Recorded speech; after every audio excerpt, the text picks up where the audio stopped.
तो जो मजदूर टाटा के प्लांट चला सकता है, अंबानी के प्लांट चला सकता है, अडानी के प्लांट चला सकता है, वो मजदूर क्या इनकैब नहीं चला सकता है? तो हमको टाटा क्यों चाहिए? हमको अंबानी क्यों चाहिए? हमको अडानी क्यों चाहिए? बस इतनी बात हमको एनसीएलटी को समझानी है कि हमको टाटा की जरूरत नहीं है। आप क्यों लाना चाह रहे हैं टाटा को? भाई वो क्या कर लेगा? टाटा के पास कौन सी ऐसी खासियत है कि टाटा ने बिना पैसा लाए, टाटा 4000 करोड़ की प्रॉपर्टी का मालिक बनने की कोशिश कर रहा था, करेक्ट? तो हम आप इस तरह के लोगों को ले आएंगे? माल महाराज का मिर्जा खेले होली, कमाल है। 4000 करोड़ की प्रॉपर्टी अगर है तो या तो मजदूरों की है या फिर सोसाइटी के है, इस देश की है, और उसको हम टाटा को दे दें मुफ्त में। क्लियर हो गया कि भाई अब ये नीलाम नहीं होगी। इमीडिएटली उसके बाद अखबारों में टाटा वालों ने छपवाया कि जमीन जो है हमारी सबलीज है और हम सरकार को अप्रोच कर रहे हैं। उसके बाद एकदम सन्नाटा छा गया, सरकार की तरफ से कोई इनिशिएटिव नहीं। डीसी को मैंने समझाया है कि भाई ये ज़मीन जो है ये लीज़ नहीं है, ये ग्रांट है, लेकिन उसको लीज़ के आधार पर उसने रिपोर्ट बना के भेजी कि ये टाटा की लीज है, और सुबह से शाम तक वो टाटा की माला जपता रहता है। उसके पास दूसरा, डीसी के पास दूसरा कोई काम नहीं है। ये ज़मीन न डीसी ले सकते हैं, न सरकार ले सकती है, न टाटा ले सकती है। ये ज़मीन वर्कर्स की है, और टाटा ने जो सड़क बनवाया है वो भी हम तोड़वाने वाले हैं। वो ज़मीन उसकी नहीं है, वो टूटेगी। डीसी से हम अभी पूछने वाले हैं कि किसने अलाउ किया रोड बनाने का, और तोड़ो, और नहीं तो तुम्हारे खिलाफ भी क्रिमिनल केस करेंगे। डीसी के खिलाफ छोड़ेंगे नहीं हम किसी को। ये ज़मीन टाटा की नहीं है, ये ज़मीन सरकार की भी नहीं है, ये ज़मीन आदिवासियों की है। अगर सरकार इस ज़मीन पर हाथ लगाने की कोशिश की तो उसको 15,725 एकड़ ज़मीन जो पूरे जमशेदपुर की है वो सारा का सारा आदिवासियों को वापस करना पड़ेगा। जमशेदपुर दिखेगा नहीं फिर मानचित्र पर। 100 साल पहले जमशेदपुर बनना शुरू हुआ और आज इतना बड़ा शहर, एक इंडस्ट्रियल टाउन माना जाता है, ये बचेगा नहीं। इसको डिमोलिश करना पड़ेगा, लोग दिखेंगे नहीं यहाँ पे। तो इस सरकार की औकात नहीं है कि उस ज़मीन को छुए, और छुएगी तो आग लग जाएगी झारखंड में। इसलिए सरकार दूर रहे, डीसी दूर रहे और टाटा दूर रहे। ये मेरी चेतावनी है इन लोगों को। If they make any मिसचिफ they will be in serious trouble. I am warning. नमस्कार, सुशल संवाद में स्वागत है। मैं शशि भूषण। एक बार फिर से जो है केवल कंपनी का मुद्दा गर्मा गया है, और इसलिए कि पिछले 30 सालों से जो कंपनी बंद थी अब उसे कहीं ना कहीं पुनर्जीवित करने का उम्मीद दिखने लगा है। इसलिए कि आपको पता है कुछ दिन पहले नीलामी की प्रक्रिया में चली गई थी, लेकिन सुप्रीम कोर्ट ने फिर से रोक लगा दिया है। तो जो मजदूर ये लड़ाई लड़ रहे थे कहीं ना कहीं उनमें उम्मीद जगी है। हमारे साथ सुप्रीम कोर्ट के अधिवक्ता अखिलेश श्रीवास्तव हैं जो इस लड़ाई को लड़ रहे हैं, और जो हज़ारों मजदूर हैं कहीं ना कहीं इन पर उम्मीद है, और इसीलिए इनसे सीधे हम सवाल पूछते हैं कि आगे क्या है। सर, सुप्रीम कोर्ट में तो आपने रोक लगवा ली, केबल कंपनी का आगे का क्या रास्ता होगा? अगर रोक लग गई तो नीलामी की प्रक्रिया से तो कंपनी बच गई। धन्यवाद आपको। सबसे पहले देखिए, सबसे पहले मैं आपको ये बताऊं कि सुप्रीम कोर्ट में हुआ क्या, तो आपको समझ में आएगी कि आगे क्या होना है। देखिए, जब उनके वकील मुकुल रोहतगी ने अपनी बात ख़त्म की तो अदालत के दिमाग में बहुत सारा कन्फ्यूज़न हो गया। जो सीनियर ऑनरेबल जस्टिस थे उन्होंने हम लोग को ये समझाना शुरू किया कि आप ये समझिए कि 20-22 सालों से ये कंपनी बंद पड़ी है, इसका सारा प्लांट एंड मशीनरी जो है वो रस्ट हो गया है, बर्बाद हो गया है, तो इसके लिए कोई इन्वेस्टर मिलेगा नहीं और इसको रिवाइव करना लगभग नेक्स्ट टू इम्पॉसिबिलिटी है। हमने जब इंटरवीन करने की कोशिश की तो उनको थोड़ा बुरा लगा। उन्होंने कहा कि आप डिकोरम को तोड़ रहे हैं। तो हम चुप हो गए। हम बोले ओके आप। उन्होंने मेरा नंबर तय किया था 3 नंबर पर कि पहले मुकुल रोहतगी बोलेंगे, फिर कलकत्ते के जो एडवोकेट हैं जो वर्कर्स के ऋषभ बैनर्जी वो बोलेंगे, और अंत में मैं बोलूँगा। तो मैंने कहा कि मैं अंत में बोलूँगा, मैं इंतज़ार करने के लिए तैयार हूँ। तो जब जैसी बात ख़त्म हुई और मेरी बारी आई तो मैंने पहली बात उनको जो कही अदालत में कि माय लॉर्ड, इस कंपनी के पास 3000 करोड़ से ज़्यादा की अपनी प्रॉपर्टी है, जिसमें बहुत सारे डिस्पोजेबल प्रॉपर्टीज़ हैं। जैसे 5 फ्लैट्स पुणे में हैं जो गुवानी के कंट्रोल में है, वहाँ 40 एकड़ हमारी ज़मीन है, वहाँ पे हमारी मैन्युफैक्चरिंग फैसिलिटी है। 9 प्रॉपर्टीज़ हमारी बॉम्बे में है। 9 प्रॉपर्टीज़, आप अंदाज़ा लगा सकते हैं कि कितने की होगी। और करीब 300 करोड़ की प्रॉपर्टीज़ बिल्डिंग्स हैं हमारे पास कलकत्ते में। 2 प्रॉपर्टीज़ जो हैं वो दिल्ली में है जो पेगासस के कंट्रोल में है। बॉम्बे और पुणे पूरा का पूरा रमेश घमंडी राम गोवानी के कंट्रोल में। चेन्नई का एक फ्लैट है, वो एक ईमानदार ऑफिसर था कंपनी का जिसके कंट्रोल में है। कलकत्ता पूरा रमेश घमंडी राम गोवानी के कंट्रोल में था, अभी वो आरपी के कंट्रोल में। और जमशेदपुर का तो आप जानते ही हैं कि 177 एकड़ ज़मीन है और हमारे स्टाफ क्वार्टर्स हैं, मैन्युफैक्चरिंग फैसिलिटीज़ हैं। तो मैंने कहा मिलर्ड, बहुत आश्चर्य होता है हमको इस पूरी प्रोसीडिंग को जानने के बाद कि न तो लर्नेड BIFR और न ही learned adjudicating authority NCLT Calcutta ने इस बात की तरफ ध्यान दिया कि ये कंपनी तो खुद ही रिवाइव हो जाएगी। हम कुछ फ्लैट्स बेच दें जिसकी ज़रूरत हमको नहीं है, बॉम्बे के कुछ फ्लैट्स बेच दें, पुणे के कुछ फ्लैट्स बेच दें, दिल्ली वाली फ्लैट बेच दें, इसका क्या काम है मैन्युफैक्चरिंग के लिए, एम्प्लॉयमेंट के लिए इसका क्या काम है। तो हम केवल अपने कुछ फ्लैट्स बेच दें जो लगभग 700 से लेके 800 करोड़ की प्रॉपर्टी है, केवल फ्लैट्स बेच दें 200-300 करोड़ का, तो हमारी दोनों प्लांट्स जो है पुणे की और जमशेदपुर की स्टार्ट हो जाएगी। जैसे ही मैंने ये बात कहा, उनके सारे सवाल जो हैं बिल्कुल ख़त्म हो गए। तो मैंने सबसे पहले उनको ये बात समझाई कि इस कंपनी को किसी इन्वेस्टर की ज़रूरत नहीं है ना। उसके बाद हमने उनको कहा कि माय लॉर्ड, ये सबसे इम्पॉर्टेंट बात इस कंपनी के बारे में वो ये है कि 20 सालों से ये इसकी प्रक्रिया चल रही है इसको रिवाइव करने की, और इसका बैलेंस शीट नहीं बना है। ये तो बहुत हैरान करने वाली बात है। आप इस कंपनी को रिवाइव करना चाहते हैं और आपको पता ही नहीं है कि इसका एसेट्स एंड लायबिलिटी क्या है। बगैर एसेट्स एंड लायबिलिटी के आप रिवाइव कर लेंगे? ये काम लर्नेड BIFR ने नहीं किया, ये काम लर्नेड एडजुडिकेटिंग अथॉरिटी ने नहीं किया। और इसके बाद वाली बात शायद इससे भी महत्वपूर्ण हो जाती है कि ये रमेश घमंडी राम गोवानी साहब जो हैं, ये कैसे आए और इन्होंने कैसे कब्जा कर लिया इस कंपनी पर। तो रमेश घमंडी राम गोवानी के 3 लोगों को डायरेक्टर बनाया लीडर यूनिवर्सल ने 22/9/2008 को, मैंने अदालत को बताया। तो उससे पहले जो ऑनरेबल जस्टिस हैं उन्होंने इशारा किया था कि पूरे केस हिस्ट्री को पढ़ने के बाद लगता है कि रमेश घमंडी राम गोवानी जो है 8 या 9 के आसपास इसके कब्जे में आए। तो हमने हंस के कहा कि माय लॉर्ड का जो एक अंदाज़ा था, ऑब्जर्वेशन तो बिल्कुल सही था, और ये डेट है जिस डेट में ये कब्जे में आए। अब ये कब्जे में कैसे आए? लीडर यूनिवर्सल के पास शेयर्स हैं, इनके पास नहीं है, ये तो शेयर होल्डर है नहीं, तो डायरेक्टर कैसे बन जाएगा इनका कोई आदमी है, या ये कैसे बन जाएंगे खुद डायरेक्टर? शेयर होल्डर्स ही डायरेक्टर बनाते हैं ना, तो इनको क्यों बनाएंगे? लीडर यूनिवर्सल से इनका क्या रिलेशनशिप है? लेकिन लीडर यूनिवर्सल ने इनको बनाया। अब सवाल है कि लीडर यूनिवर्सल इनको बना सकता था कि नहीं बना सकता था? माय लॉर्ड, नहीं बना सकता था, क्योंकि आप कंपनी लॉ का सेक्शन 274(1)G और 283(1)G को देखिए, उसके तहत लीडर यूनिवर्सल के जो डायरेक्टर्स थे वो डिस्क्वालीफाई हो गए थे। 3 बोर्ड मीटिंग जब अगर उन्होंने नहीं बुलाया था, कन्वीन किया था, तो वो डिस्क्वालीफाई हो गए थे। तो वो कहाँ से बनाते हैं इनको? लेकिन 8 साल के बाद इनको बनाते हैं डायरेक्टर, और उसके द्वारा ये इसके कंट्रोल में आते हैं। न तो इस बात को लर्नेड BIFR देख पाती है और ना एडजुडिकेटिंग अथॉरिटी कलकत्ता देख पाती है। ये हैरान करने वाला बात है।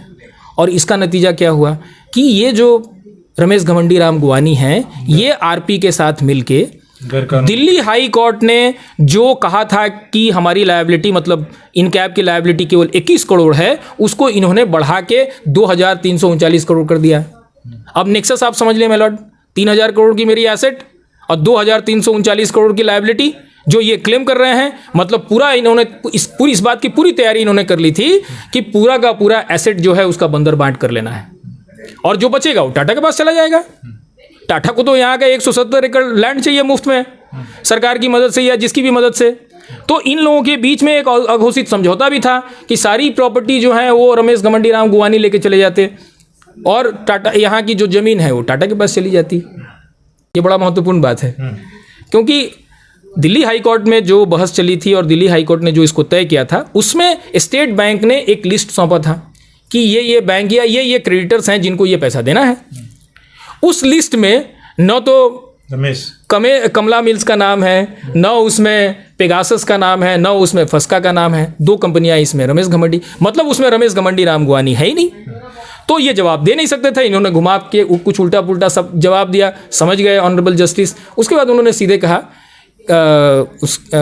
कमला मिल्स के एडवोकेट को कि अगर आप वापस लेते हैं तब तो हम इसको डिसमिस कर देंगे, लेकिन अगर आप फर्दर आर्गूमेंट करेंगे तो ये जितनी बातें हैं और जितने फैक्ट्स हैं और जितने डॉक्यूमेंट्स जो ऑनरेबल NCLAT ने एग्जामिन किए हैं वो सबको हम इन्वोक करेंगे और उसके बाद जो आदेश हम पास करेंगे उससे आपको बहुत दिक्कत होगी।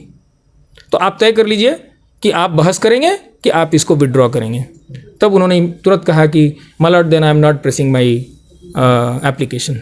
सुप्रीम कोर्ट ने तो जो फैसला नीलामी की जो प्रक्रिया वो रोक लगाई, तो आगे कैसे आप इस कंपनी को रिवाइव कैसे करेंगे, क्या प्लान है?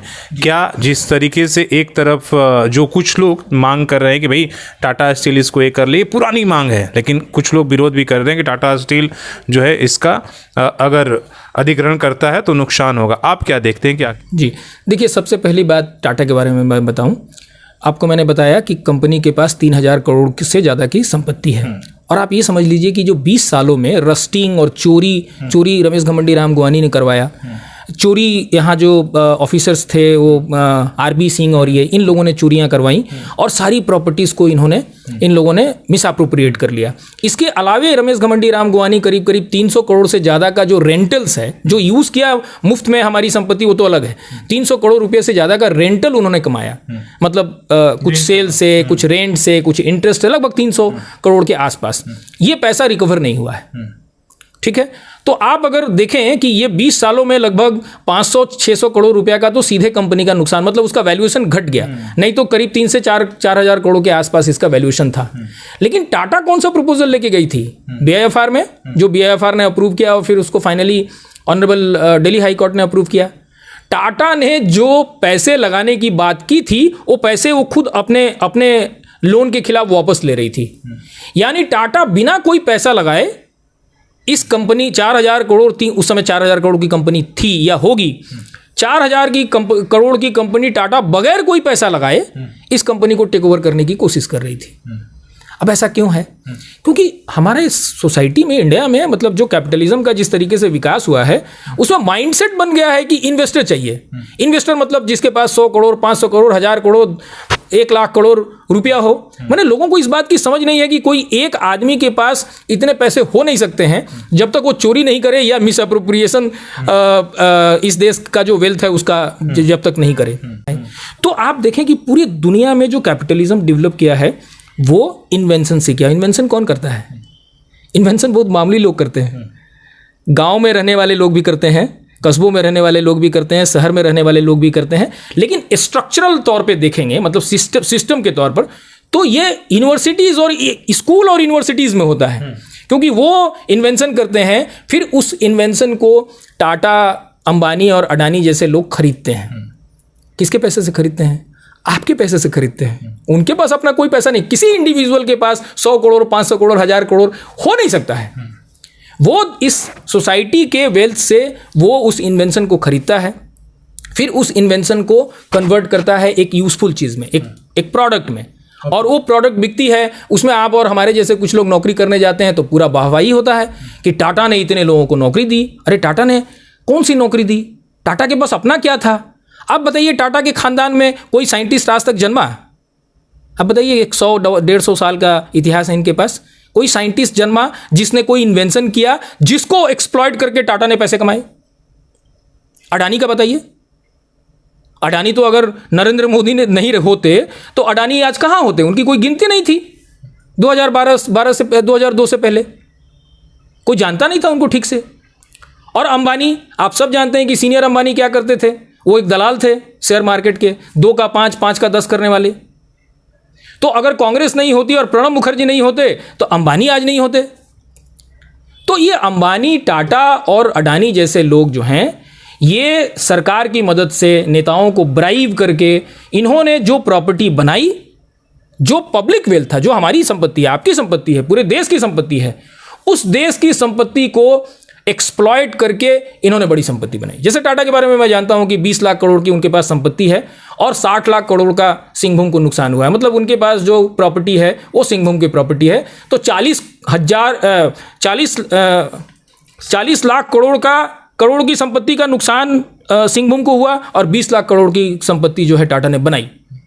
तब आप समझिए कि ये कैपिटलिज्म बढ़ता कैसे है? वो इन्वेंशन से बढ़ता है। और उस इन्वेंशन के लिए काम कौन करता है? मजदूर। टाटा की सारे प्लांट्स कौन चलाता है? मजदूर। अंबानी के सारे प्लांट्स कौन चलाता है? मजदूर। ये केवल मैनेजमेंट है, क्योंकि मैनेज करते हैं, इनके पास पैसे से खेलने का दिमाग है, इससे ज़्यादा कुछ नहीं है। तो वैल्यू क्रिएशन कौन करता है? इन्वेंशन आपने किया, किसी साइंटिस्ट ने किया। वैल्यू क्रिएशन कौन करता है? मजदूर करता है। करेक्ट। तो जो मजदूर टाटा के प्लांट चला सकता है, अंबानी के प्लांट चला सकता है, अडानी के प्लांट चला सकता है, वो मजदूर क्या इनकैब नहीं चला सकता है? तो हमको टाटा क्यों चाहिए? हमको अंबानी क्यों चाहिए? हमको अडानी क्यों चाहिए? बस इतनी बात हमको एनसीएलटी को समझानी है कि हमको टाटा की जरूरत नहीं है। आप क्यों लाना चाह रहे हैं टाटा को? भाई वो क्या कर लेगा? टाटा के पास कौन सी ऐसी खासियत है कि टाटा ने बिना पैसा लाए टाटा 4000 करोड़ की प्रॉपर्टी का मालिक बनने की कोशिश कर रहा था। करेक्ट। तो हम आप इस तरह के लोगों को ले आएंगे? माल महाराज का मिर्जा खेले होली, कमाल है। 4000 करोड़ की प्रॉपर्टी अगर है तो या तो मजदूरों की है या फिर सोसाइटी की है, इस देश की है, और उसको हम टाटा को दे दें मुफ्त में? जरूरत क्या है? उस जो वैल्यू क्रिएशन होगा, मान लीजिए कि कोई प्रोडक्ट, हम नया प्रोडक्ट, ऐसा समझ लीजिए कि कोई नया इन्वेंशन हुआ और वो प्रोडक्ट हम वहाँ बनाने की कोशिश करते हैं, जैसे कंप्यूटर और मैंने दूसरे मोबाइल और ये सारे उदाहरण दीजिए। मान लीजिए कि कोई इन्वेंशन हुआ, उस इन्वेंशन को हम अब इनकैब कंपनी में बनाने की कोशिश करते हैं, तो कौन वैल्यू क्रिएट करेगा? वर्कर्स करेंगे। करेक्ट। तो वर्कर्स अगर वैल्यू क्रिएट करेंगे तो वर्कर्स की एक कमिटी बना के अगर हम उसको इंप्लीमेंट करेंगे तो इसमें कौन सी प्रॉब्लम है?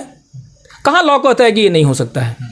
बल्कि ये और आसानी से हो सकता है, क्योंकि हमारे साथ, मेरे साथ खास तौर पर जो मजदूर हैं, जिनको मैं रिप्रेजेंट करता हूँ, भगवती सिंह से। भगवती सिंह जो है एक बहुत सुलझे हुए आदमी हैं, बहुत कम पढ़े लिखे लेकिन बहुत सुलझे हुए आदमी। मैंने उनको कहा कि भगवती सिंह जी, आपको कंपनी से पैसा चाहिए या आप चाहते हैं कि कंपनी खुले? उन्होंने कहा, वकील साहब, सब पैसा मेरा बकाया ले लीजिए, लेकिन कंपनी खुलवा दीजिए। हम लोगों की ज़िंदगी तो ख़राब हो गई, हमारे बाल बच्चों जो उस समय यंग थे उनकी ज़िंदगी ख़राब हो गई, लेकिन उनके बाल बच्चे अगर ये कंपनी खुल जाती है और उनको नौकरी मिलती है तो हम संतुष्ट हो जाएंगे और लगेगा कि कुछ हमने किया। तो ऐसे लोग भी हैं, बहुत सारे लोग हैं जो टाटा की दलाली कर रहे हैं या दूसरे मैं जाना नहीं चाहता हूं क्योंकि ये बिल्कुल डर्टी एपिसोड है, तो उनको छोड़ दीजिए। लेकिन मेजॉरिटी ऑफ वर्कर्स जो हैं वो अपना सैक्रिफाइस करने के लिए तैयार हैं, बशर्ते कि कंपनी खुले।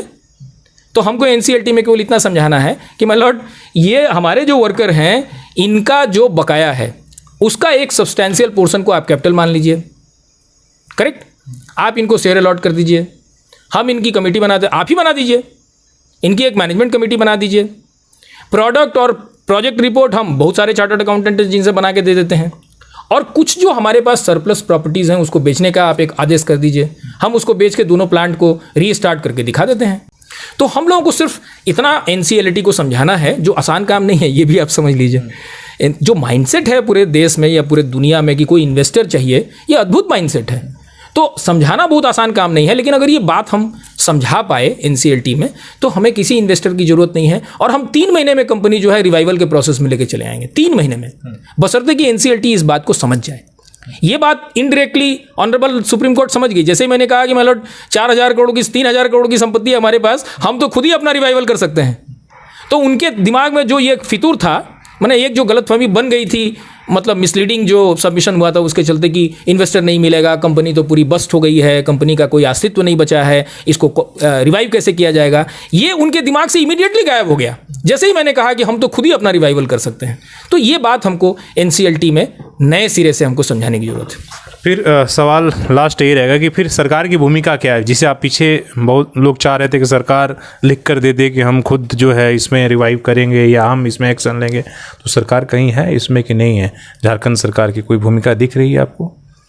देखिए, झारखंड सरकार के बारे में मेरा इम्प्रेशन बहुत ख़राब हो गया है।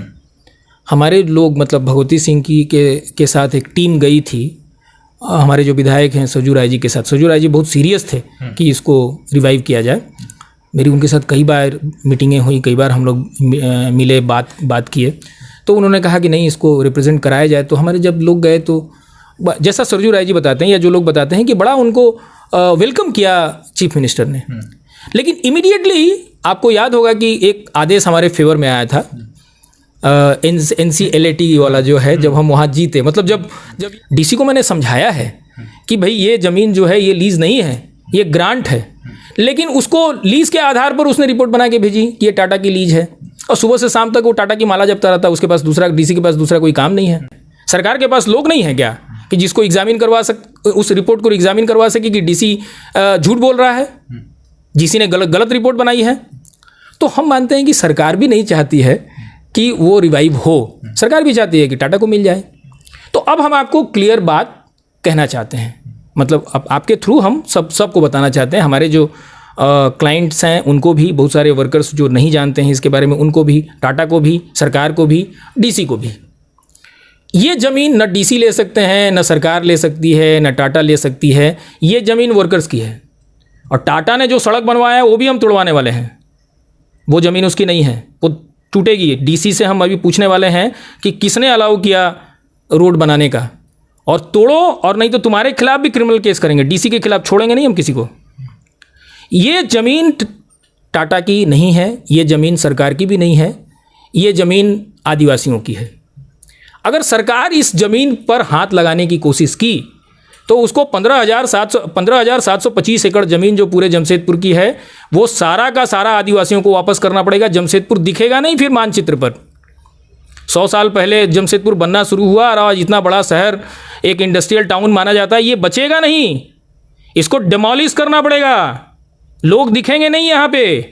तो इस सरकार की औकात नहीं है कि उस ज़मीन को छुए, और छुएगी तो आग लग जाएगी झारखंड में।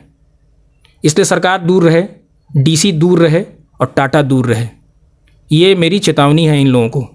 If they make any मिसचिफ they will be in serious trouble, I am warning. चलिए ख़त्म करते हैं इस बात को, और उम्मीद करते हैं कि जिस जज्बे से जो मज़दूर आज 20-25 सालों से इंतज़ार कर रहे हैं कि कंपनी खुल जाए, कई पीढ़ियां ख़त्म हो गई, कई लोग इस दुनिया से उठ भी गए, लेकिन आज भी उम्मीद में हैं। और उन्हीं जज्बा के साथ है, कई बार NCLT, फिर सुप्रीम कोर्ट, फिर हाई कोर्ट, ऐसे करते आज 20 साल का समय निकल गया, कोई रास्ता निकले। जैसे वकील साहब समझा रहे थे कि इस कंपनी के पास अपनी खुद ही इतनी प्रॉपर्टी है कि वो खुद रिवाइव कर सकती है, बशर्ते कि जो लोग लगे हुए हैं वो सिर्फ जो हडल पैदा कर रहे हैं वो ना करें। थोड़ी सी राजनीति ईमानदार हो जाए और सोच अगर ईमानदार हो जाए तो ज़रूर रिवाइव कर सकती है। तो अपने सहयोगी आकाश के साथ मैं शशि भूषण, सोशल संवाद न्यूज़, झारखंड।